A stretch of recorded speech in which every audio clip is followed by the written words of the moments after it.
Rahul Mamkootathil youth Congress അധ്യക്ഷ സ്ഥാനം രാജിവെച്ച ശേഷം ഉയർന്നു വന്ന ആരോപണത്തിന് തൊട്ടു പിന്നാലെ എല്ലാ മാധ്യമങ്ങളുടെയും പ്രധാന തലക്കെട്ട് രാഹുലിന്റെ MLA സ്ഥാനത്ത് നിന്നുള്ള രാജിയായിരുന്നു. ആ തലക്കെട്ട് വെറുതെ ഉണ്ടായതല്ല. കോൺഗ്രസിനകത്തു നിന്നും നേതാക്കളുടെയും പ്രവർത്തകരുടെയും സമ്മർദ്ദത്തിന്റെ ഫലമായി ഉണ്ടായതാണ്. എന്നാൽ രാഹുലിന്റെ വാർത്താ സമ്മേളനത്തിന് ശേഷം അവയെല്ലാം തന്നെ പെട്ടെന്ന് അപ്രത്യക്ഷമായി. അതിനു പുറകിൽ ഷാഫിയുടെ പ്ലാൻ B ആയിരുന്നുവെന്ന് വിമർശിക്കുമ്പോഴും ചില സംശയങ്ങൾ ഇപ്പോഴും നിലനിൽക്കുന്നുണ്ട്. ഈ ആശങ്കയെ വീണ്ടും പത്മജ വേണുഗോപാൽ വിമർശിച്ചതോടെ പുതിയ ചർച്ചയ്ക്ക് വഴി തെളിഞ്ഞിരിക്കുകയാണ്.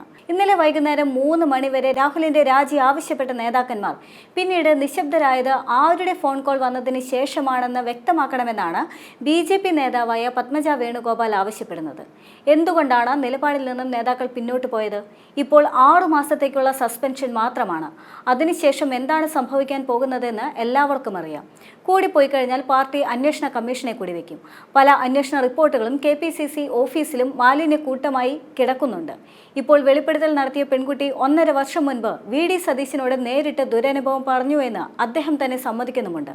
ഒരച്ഛൻ്റെ സ്ഥാനത്ത് നിന്ന് എന്താണ് സതീശൻ സ്വീകരിച്ച നടപടിയെന്ന് വ്യക്തമാക്കണം.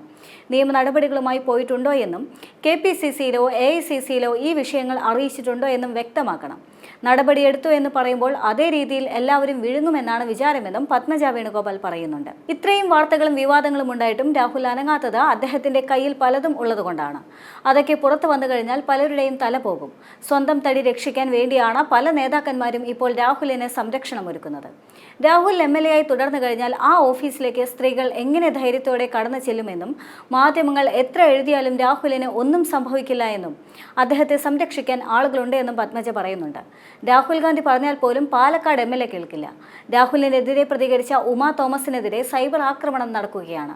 ഇതിന്റെ എല്ലാം പിന്നിൽ രാഹുലിന്റെയും ഷാഫിയുടെയും നിയന്ത്രണത്തിലുള്ള ആളുകളാണ്.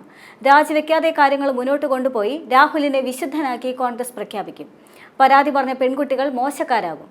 അതാണ് കോൺഗ്രസിന്റെ പാരമ്പര്യം. എല്ലാ വൃത്തികേടുകളുടെയും കേന്ദ്രമായി കോൺഗ്രസ് മാറി. നേതാക്കന്മാരെ നിശബ്ദരാക്കിയ രാഹുലിന്റെ കയ്യിലെ ആയുധം എന്താണ് എന്ന് കാലം തെളിയിക്കുമെന്നും ഇപ്പോൾ സംഭവിച്ചത് ചെറിയ തുടക്കം മാത്രമാണെന്നും ഇനിയും പല വിവരങ്ങളും പുറത്തു വരാനുണ്ടെന്നും പലരും വീഴുമെന്നും തനിക്കും പല കാര്യങ്ങൾ അറിയാമെന്നും പരാതി ലഭിച്ചിട്ടില്ല എന്നതുൾപ്പെടെ നേതാക്കന്മാർ പറയുന്നത് കള്ളമാണെന്നും പത്മജ വേണുഗോപാൽ പറയുന്നുണ്ട്. രാഹുലിനെ ഭയക്കുന്നവർ കേരളം മുതൽ അങ്ങ് ഡൽഹി വരെയുണ്ട്. കോൺഗ്രസ് പാർട്ടിയിൽ നിന്നും സ്ത്രീകൾക്ക് നീതി ലഭിക്കില്ല എന്നും പത്മജ വേണുഗോപാൽ പറഞ്ഞു.